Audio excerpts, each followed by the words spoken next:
Thank you for joining us for this week's episode of Lincoln to Local. I'm Dustin Milkey, and I'm joined today by Kaylee Holman with Oklahoma Farm Bureau's Public Policy Team. And Kaylee, we're here in the second week of the 2022 Oklahoma legislative session, and this week we had our Farm Bureau members get in on the advocacy action as they came to Oklahoma City for our yearly leadership conference. What are some of those topics and things that they heard about during the leadership conference this week? Yeah, that's right. So we started off talking about medical marijuana, something that we've heard for about a year and a half now. So they heard from both the director of OBN and OMMA, and so they just kind of talked about some of the issues that they're looking at. OBN talking more about some of the more enforcement issues that they're seeing, especially with the illegal medical marijuana issues going on out in rural Oklahoma. And then OMMA talked a lot about some things that they're trying to change with implementations and just how the licensings are going to be looking going forward. As our members are well aware, there's a lot of legislation this year that's going to be covering topics like medical marijuana, looking at various different aspects. And so it's just a good overall outlook of what they're seeing, kind of the things that have changed in the last few months and what they're hoping to see change in the months coming forward. All right. Farm Bureau members also had the chance to hear from a few other guests, learn about legal issues and a few other things. Yeah, that's right. We also had the pleasure of hearing from both the Senate and House chairs of the Budget and Appropriations. So they got a good fiscal outlook for what they're looking at. We do have a surplus this year, which is encouraging. So just heard some different ideas that are being tossed around in both the House and the Senate about, what funding is going to look like this year and how that could possibly affect any tax cuts or things like that. So that was a really good lunch outlook. We heard from our congressional delegation as well as State Auditor Cindy Byrd.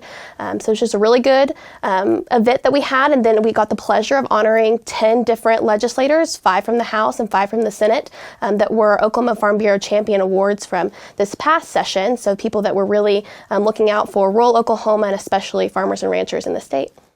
And one of those things that our members found very interesting, as you mentioned, was the medical marijuana situation, regulations that we're dealing with here in Oklahoma.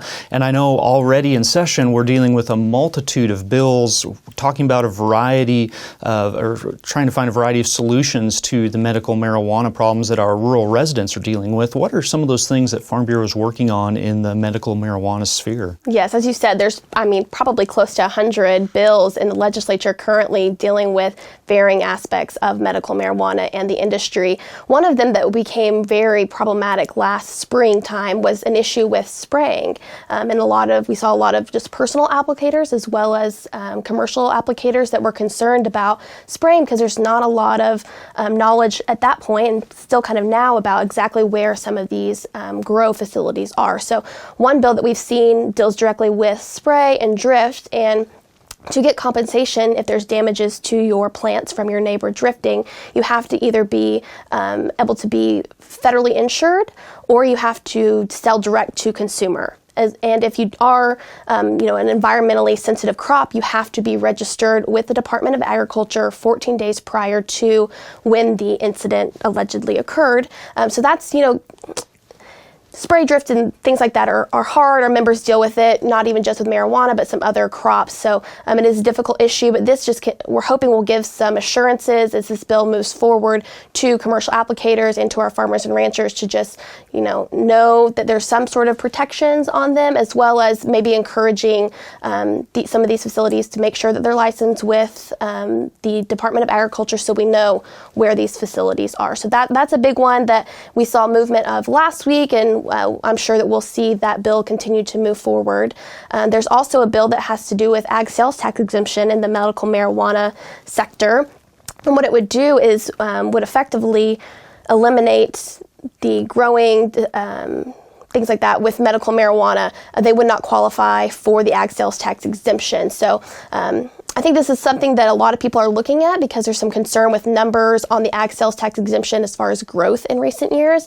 And a lot of that is due to the boom in medical marijuana. So it's an idea. I think there might be some other ways that we could go for looking at that specific issue, but it's kind of concerning to us as agriculture when you start carving out who qualifies and who doesn't, and it can get sticky later on down the road, with other, whether it's crops or livestock, wanting to carve those out. So I'm going to continue to monitor that, but that has been passed through committee and will continue going through. And then there's another one that would increase the licensure fee for controlled dangerous substances with OBN. So this doesn't have to do with the OMMA licensing, but with the Bureau of Narcotics. And so it would affect medical marijuana as some other substances as well, pharmaceuticals, kind of looking at those things there. But currently, the manufacturing license is $500, and this would increase it to $2,500. So just a way to kind of, there's been talk over the last year or so about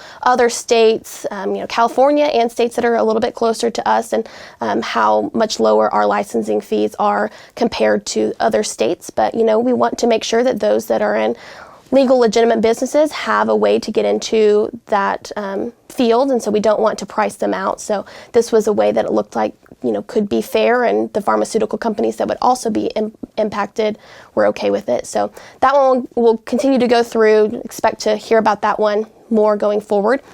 Another bill, which is kind of interesting, has to do with signage. So something that we heard during our resolutions process is that, we don't know these people that are coming up, neighbors, buying land next to us. We don't know who they are, how to get a hold of them. For years and years, agriculturalists in rural Oklahoma, they've had good neighbors. They've known their neighbors. And so if they were, like we talked about earlier, wanting to spray, they can talk with their neighbors that might have a crop that would be of an issue and let them know what's going on. But for several of these facilities that are popping up, they might not know. So our resolutions process asked for to have signage posted in a knowable spot at the entrance of one of these any of these facilities across the state. So there are actually 3 bills, all kind of vary in their own way. But the gist of it is that they're wanting to make sure that there's a clear signage posted at the entrance of these facilities that has information such as the business name, the location, a phone number to get in contact with them, as well as information as far as their OMMA business license. So that will really help too with enforcement as far as seeing, okay, these people seem to have legitimate business, have their license in order, compared to somebody that we think that they're growing marijuana, but there's not a clear signage, and it might be a clear indicator that some further investigation is needed. So there's a lot out there, as you know, but those are some specific ones that we've really been watching lately, and are looking forward to this session hopefully being one that really gets some relief for rural Oklahoma.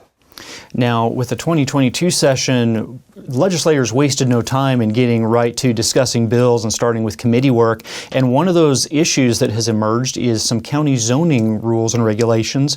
If you can talk about what that means to our members and what Farm Bureau's take is on those bills. Yeah, you're right. So we're really concerned about, there's 2 bills, one in the House, one in the Senate. The one for the House is House Bill 2990 by Representative Carol Bush. And so that one is actually scheduled for committee next Monday. So it's really, like you said, it's going pretty quick and very concerning to us as Farm Bureau members. We are very anti any sort of county zoning, but this bill is quite broad and would give counties the authority to implement and enforce rules, procedures, zoning, anything like that the state did not specifically prohibit them to do so. So really concerning for our members, something that Farm Bureau has been against for many years, and so we will continue to do that. We're watching it. Right now it's at a 50,000 county population, so it would impact 14 of our counties, but a lot of those counties, they might have 50,000 people in the county. It sounds like a lot, but it's going to impact a lot of rural Oklahoma that we have crop and livestock producers. So really concerned, and please do be aware to our members. Please be aware that those bills are out there. Know who your legislators are. As I said, that's coming up on Monday. So if it continues to move through committee and then to the floor, our communications staff as well as our field services team will certainly be getting in contact with them to ask them to urge their legislators to oppose those specific bills.